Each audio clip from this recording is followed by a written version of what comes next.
আসসালামু আলাইকুম। ওয়ালাইকুম আসসালাম। এই যে দেখছি ঢাকা মহানগর উত্তর যে পল্লবী এবং রূপনগর থানা নিয়ে যে 16 আসন গঠিত, 16 আসনের অভিভাবক যুব ক্রীড়া বিষয় প্রতিমন্ত্রী আমিনুল হক সাহেবের নিজ অর্থায়নে এই যে medical camp, free medical camp বসিয়েছে। আজকে দেখছি যে 6 নং যে আঞ্চলিক শাখায় টপ ব্লক এলাকাতে আপনি তো এই 6 নং যে আঞ্চলিক শাখার সেক্রেটারি বিএনপি। জি, তো রনি সাহেব, একটু প্লিজ আজকের এই আয়োজন সম্পর্কে জানতে চাই আপনার কাছ থেকে। ধন্যবাদ আপনাকে।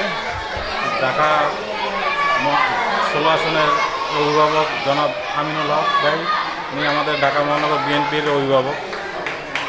বর্তমানে উনি বাংলাদেশ সরকারের যুব ক্রীড়া মন্ত্রণালয়ের প্রতিমন্ত্রীর দায়িত্ব পালন করছেন। উনি এই ফ্রি মেডিকেল ক্যাম্প সহ মানবিক কর্মকাণ্ড উনি আজকের থেকে পরিচালনা করতেছেন না, উনি এটাও মহানগরের দায়িত্ব পালন কিংবা তার আগের থেকে উনি পরিচালনা করছেন। এটা ওনার নিয়মিত কার্যক্রমের একটা অংশ। আল্লাহ ওনাকে নেখায়াত দান করুক, যাতে উনি আরও ব্যাপকভাবে সাধারণ মানুষের পাশে থাকতে পারে। আচ্ছা, এটা প্রতি সপ্তাহে কি চলবে?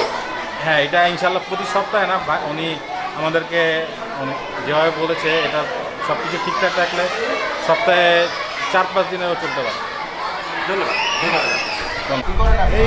এই ফ্রি মেডিকেল ক্যাম্পটা আমিনুল ভাই নির্বাচনের আগে এই 16 আসন পর্যন্ত রূপনগর পল্লবী সব জায়গায় প্রতি সপ্তাহে একবার করে বসেছে। সে নির্বাচনের আগে জনগণকে প্রতিশ্রুতি দিয়েছিল যে নির্বাচনের পরে এটা চলমান থাকবে।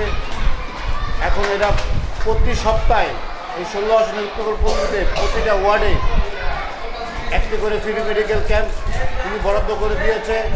আমাদেরকে জায়গা দেখতে বলেছে। আমরা প্রতিটা ইউনিটে একটা করে ফ্রি মেডিকেল ক্যাম্প প্রতিটা কেন্দ্রে বসবে ইনশাল্লাহ। এরা প্রতি বছরে, এরা প্রতিদিন প্রতি সপ্তাহে চলবে আর কি।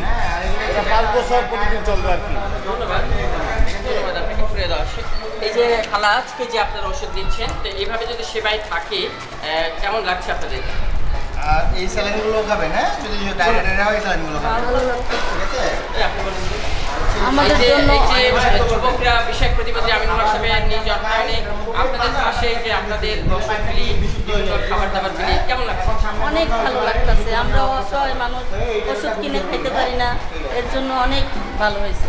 আমিনুল হক সাহেবের জন্য দোয়া করেন। হ্যাঁ, ইনশাল্লাহ।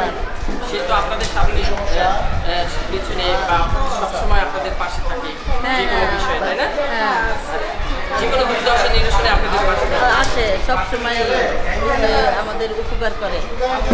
কে উপকার করে? আমিনুল হক সাহেব। আমিনুল হক সাহেব। আর ব্যথার জন্য রাখাবেন, ব্যথার জন্য রাখাবেন।